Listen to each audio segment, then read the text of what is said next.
JiBreel alayhi salam comes to the Prophet Muhammad sallallahu alayhi wasallam one day, and he says to him, Ya Muhammad, live as much as you want, you will die. Love whomever you want, you shall depart from them.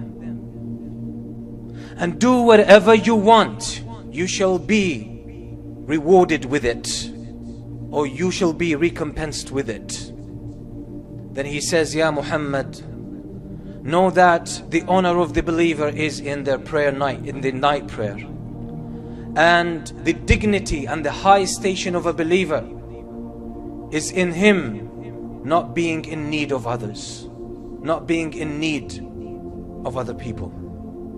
Profound words from JiBreel alayhi salam. And JiBreel, being one of the angels, Allah subhanahu wa ta'ala says about them, لا يعصون الله ما أمرهم ويفعلون ما يؤمرون. They only obey Allah. Whatever He commands them, they never disobey, and they only do that which they are commanded.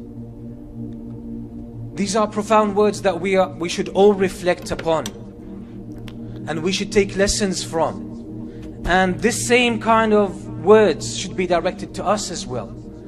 That live as much as you want, you shall die.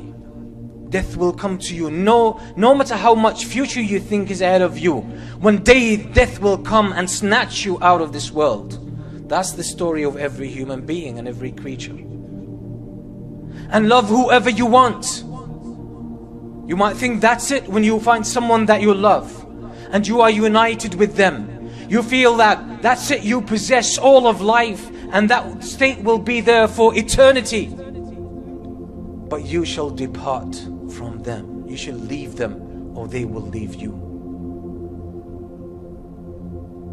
Then JiBreel alayhi salam tells the Prophet ﷺ about the most important thing that really counts and matters, that will stay with you till the hereafter. He says to him, وَاعْمَلْ مَا شِئْتَ فَإِنَّكَ مَجْزِيٌّ بِهِ. Do whatever you want. You choose your actions. You do whatever you want to do, whatever you feel like doing. But the point is, you will be held accountable by means of that, according to that.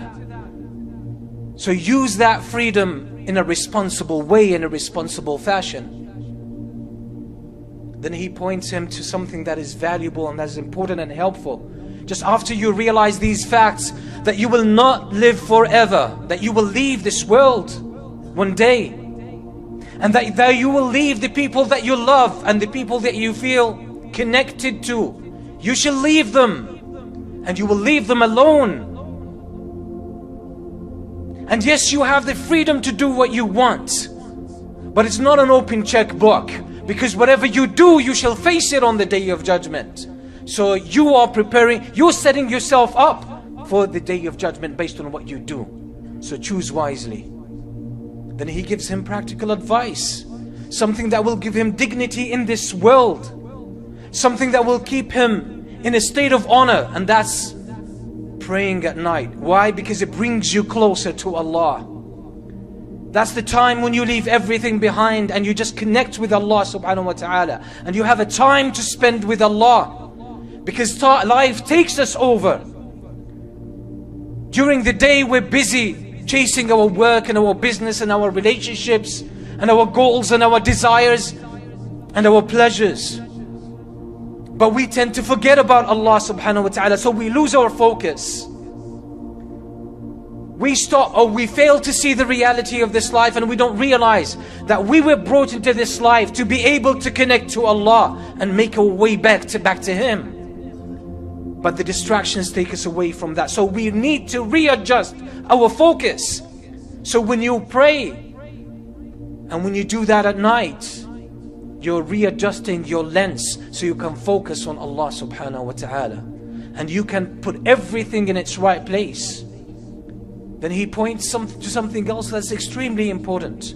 He says the dignity of a believer is in the fact that he is not in need of other people. He's not in need of other creation. And that refers to the state of the heart. Because you are only poor towards Allah. You only need Allah. in your heart. So don't let your heart be attached to anyone in terms of your needs. Let it be attached to Allah. But practically and physically speaking, you chase whatever you are supposed to get. You work towards it. You build relationships. And you have normal interactions, but you do not attach your heart to people. You attach your heart to the Lord of people. And that's the way to go through this life.